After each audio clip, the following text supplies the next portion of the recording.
હર હર મહાદેવ, જય દ્વારિકાધીશ. મારી YouTube channel Dipali જોશીમાં આપ સૌનું હાર્દિક સ્વાગત કરું છું. તો મિત્રો, આજના આ વિડીયોમાં આપણે ભગવાન શ્રી રામ વિશે એક સુંદર માહિતીની જાણકારી મેળવવા જઈ રહ્યા છીએ. અને આ માહિતીની જાણકારી છે, અયોધ્યા મંદિરમાં ભગવાન શ્રી રામની જે મૂર્તિ સ્થાપિત કરવામાં આવી છે, આ મૂર્તિ કાળી કેમ છે, એની પાછળનું કારણ શું છે. આ વિડીયો અંત સુધી જરૂરથી જોજો, કારણ કે આ મૂર્તિ કાળી છે એની પાછળનું કારણ જાણી અને સૌ ચોંકી જશો. તો ચાલો આપણે જાણીએ કે ભગવાન શ્રી રામજીની મૂર્તિ કાળી કેમ છે. અયોધ્યામાં ભવ્ય રામ મંદિર બની અને હવે તૈયાર થઈ ગયું છે, અને એ મંદિરમાં ભગવાન શ્રી રામલલ્લાની સ્થાપના પણ થઈ ગઈ છે, અને રામલલ્લાની મૂર્તિના દર્શન પણ બધાને થઈ ગયા છે. જો કે હવે એ સવાલ થઈ રહ્યો છે કે રામજીની મૂર્તિ એ કાળા રંગની કેમ છે. તો આ મૂર્તિ માટે ઉપયોગમાં લેવાયેલ જે શિલા હોય એ કૃષ્ણ શિલાના ગુણ વિશે આપણે વિગતવાર જાણકારી મેળવીએ. કારણ કે એમાં જે શિલાનો ઉપયોગ કર્યો છે એ શિલાને કૃષ્ણ શિલાના નામથી ઓળખવામાં આવે છે. અયોધ્યામાં રામ મંદિરના ગર્ભગૃહમાં સ્થાપિત રામલલ્લાની મૂર્તિની તસવીરો સામે આવ્યા બાદ કરોડો ભક્તોએ તેના દર્શન કર્યા. જો કે બધાને એક જ સવાલ થઈ રહ્યો છે કે રામલલ્લાની મૂર્તિ એ કાળા રંગની રાખવામાં આવી છે. રામજીની મૂર્તિ માટે ઉપયોગમાં લેવામાં આવેલા કાળા પથ્થર એટલે કે કૃષ્ણશિલા વિશે બહુ ઓછા લોકો જાણે છે. અને ત્યારે જ આ મૂર્તિને તૈયાર કરનાર શિલ્પકાર અરુણ યોગીરાજની પત્ની વિજેતા યોગીરાજે જણાવ્યું કે રામલલ્લાની મૂર્તિ બનાવવા માટે આ પથ્થરનો ઉપયોગ કરવાનું કારણ એ ઘણું છે, અને આ પથ્થર એટલા માટે જ ખાસ ગણાય છે. કૃષ્ણશિલા એ એવા ગુણ છે કે જ્યારે તમે અભિષેક કરો છો, એટલે કે જ્યારે તમે મૂર્તિને દૂધ ચડાવો છો, ત્યારે તમે તેનું સેવન કરી શકો છો.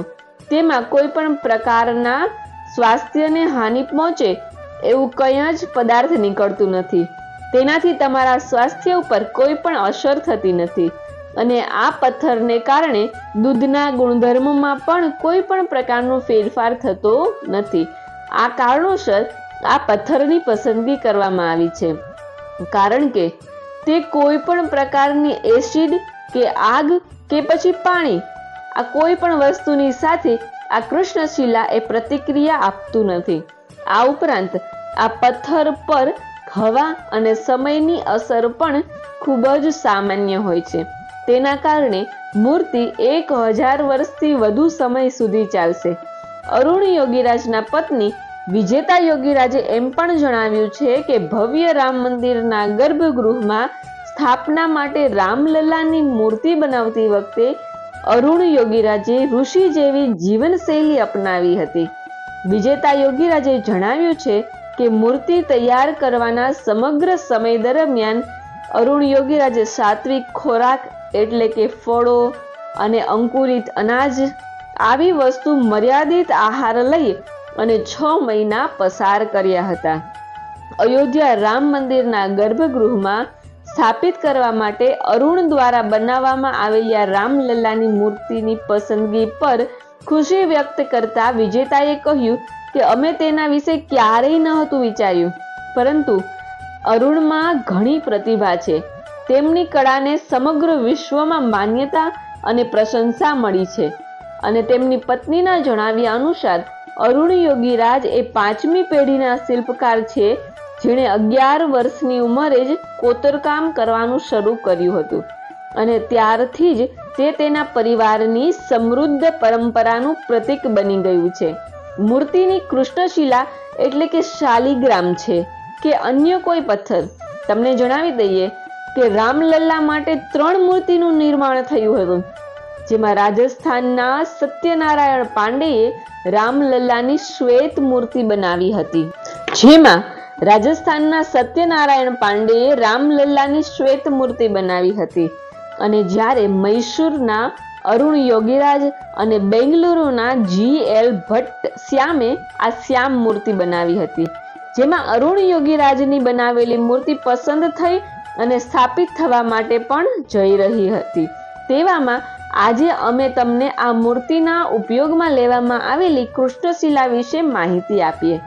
અહીંથી મળેલી કૃષ્ણશિલા, આ કૃષ્ણશિલાની પસંદગી એ કર્ણાટકના કારકાલાથી કરવામાં આવી છે અને આ પથ્થરને ગયા વર્ષે ફેબ્રુઆરી-માર્ચ 2023માં પસંદ કરવામાં આવ્યો હતો.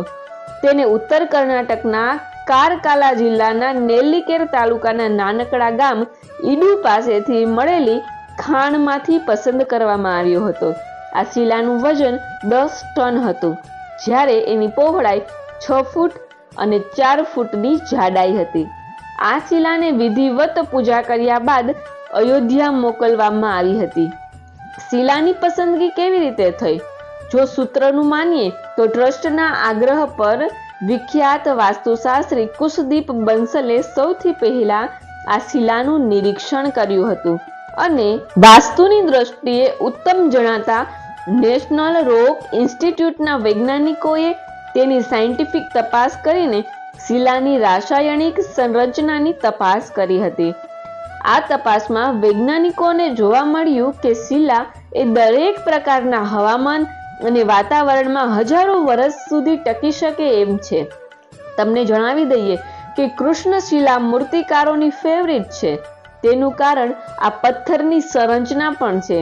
આ પથ્થર વધુ કડક પણ નથી અને વધુ મૃદુ પણ નથી હોતો. જો શિલા કઠોર હોય તો મૂર્તિની ભાવભંગમિયા જે પર એની ખૂબ અસર પડે છે અને જો મૃદુ હોય તો કોતરણી દરમિયાન તૂટી જવાનો ભય લાગે છે. આ રીતે જોતા કૃષ્ણશિલા એ બધી રીતે પરફેક્ટ છે. આ શિલાની પસંદગી પાછળ પૌરાણિક મહત્વ પણ છે. રામલલ્લાની મૂર્તિમાં આ શિલાના ઉપયોગ પાછળ એક પૌરાણિક કથાનું પણ ઘણું મહત્વ છે.